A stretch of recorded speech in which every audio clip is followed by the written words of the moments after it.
Emily's mom phone rang as she was busy offloading bags of cement from a menial job she had landed. At first, she tried to ignore the call because at the end of the day, her pay was determined by how many bags of cement she offloaded, but the persistence of the caller made her decide to receive it. She had been working all day, and so she was beside herself with exhaustion. She had not eaten anything that day, save the one banana she had eaten at home that morning as breakfast. Sweat was stinging her eyes, and she had to constantly wipe her face with her sleeve. Being a single mother, she was really trying all she could to provide for her daughter, Emily. To her, she didn't have the luxury of choosing what kind of job she wanted to do. Provided it was legal, and it didn't involve her throwing her manners under the bus, she was always ready to take any menial jobs that came her way. From cleaning sewer lines, to doing laundry for her neighbors, to working in quarry mines, to mowing lawns, and any other possible menial job that you can imagine. Though most of the menial jobs she did were mostly considered to be for males, she didn't give a hoot about it, provided that at the end of the day, she got paid, and she used the little money she got to give Emily the best life she could afford. As she slowly sat on a rock lying nearby so she could receive the call, Emily's mom could hear her back cracking in exhaustion. She tried to force a smile on herself as she painfully sat on the rock. Her arms were terribly aching, and so just the mere task of bringing her phone close to her ear felt like a punishment. Letting out a little cough, Emily's mom received the call, and the caller didn't hesitate to ask her, "Hello, is this Emily Grace's mom?" Emily's mom responded, "Yes, I am." The caller then proceeded to tell her, "Mom, I am calling you from St. Paul Referral Hospital. Your daughter Emily was involved in a fatal accident, and she is in ICU right now. Please come fast to the hospital before it's too late. Thank you." That call alone made Emily's mom's heart to skip a beat. Her knees wobbled as she tried to get up. Her mind was in a frantic race as she tried to comprehend what she had just been told. Her arms became weak, and she dropped the phone on the ground. She could feel in her that she was about to go in shock, but she had to weather the feeling.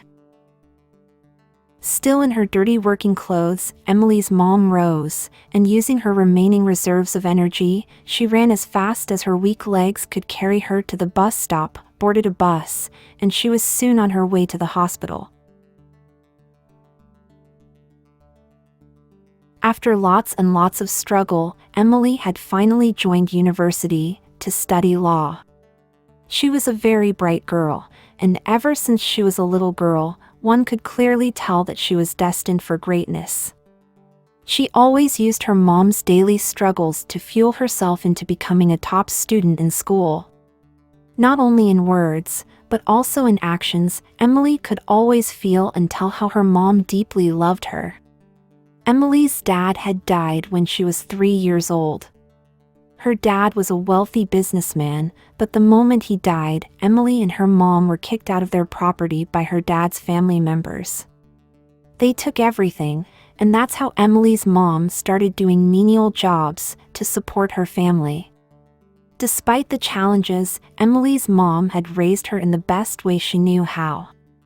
Every day after work, no matter how tired she was, she could always read the Bible to her daughter, pray with her and thank God together for that day's provision, then retire to bed, where they would sleep, with her mom cuddling her all night to keep her warm. However, immediately she joined campus, Emily became a different girl altogether. Within days, she had found herself a rich boyfriend, who happened to be her classmate. Her newfound boyfriend would spoil her rotten with all manners of entertainment. Emily's mom couldn't believe her eyes, how all of a sudden, her once obedient girl became rude to her, and she couldn't follow any of her advice. When Emily's mom tried to talk to her, she couldn't listen, and she even accused her mom of being an old-fashioned woman. At first, Emily's mom thought that she wasn't working hard enough to fund her daughter's campus life, and so she took it upon herself to take 5 jobs in a day so she could make enough money to give to her daughter. Her day used to start at 3 a.m. and end at 11 p.m. However, all these efforts went unnoticed by her daughter, who had now sank deep into the clubbing life. Emily was clearly living true to the adage that says, never brag about your morals until you have the money to fund your temptations. She joined the category of kids around the world that join university and suddenly seems to forget the struggle their parents went through to put them in school. Emily's mom couldn't believe that her daughter was busy trying to undo all the good work she had done for her ever since her dad died.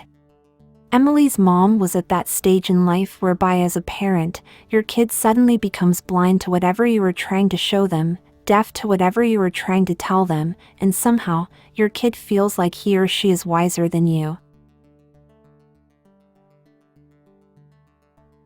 That day, Emily had called her mom to ask her for more money as she needed some new stylish clothes for her fast-approaching birthday. The two had not met for a week, and despite her mother's pleas, Emily refused to come home. She said she was busy with her life, and so she had no time for her mother's advice. And without even the slightest speck of shame, she had told her mom, "Mom, I didn't ask to be born. So, stop interfering with my life, and just send me the money I asked. It's your responsibility to provide for my needs," she said harshly as she hung up the phone on her mom. Later that day, Emily had plans with her boyfriend to visit various entertainment joints in town, and that's why she needed the money. With a heavy heart, and leaving nothing to herself, Emily's mom had sent her daughter all the money she had, and Emily never cared to call back and say thank you. Emily's mom arrived at the hospital, all sweaty and confused. She was hoping against hope that she would find her daughter having woken up from her coma. As the doctor led her to the ICU, he narrated to her how Emily and her boyfriend had been involved in a fatal accident as a result of drunk driving. Her boyfriend had died on the spot, while Emily was left in a very critical condition.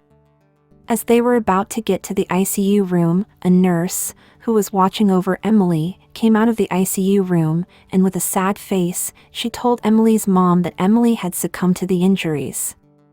On hearing this, Emily's mom collapsed and died due to shock. Her once loving daughter had finally caused her death.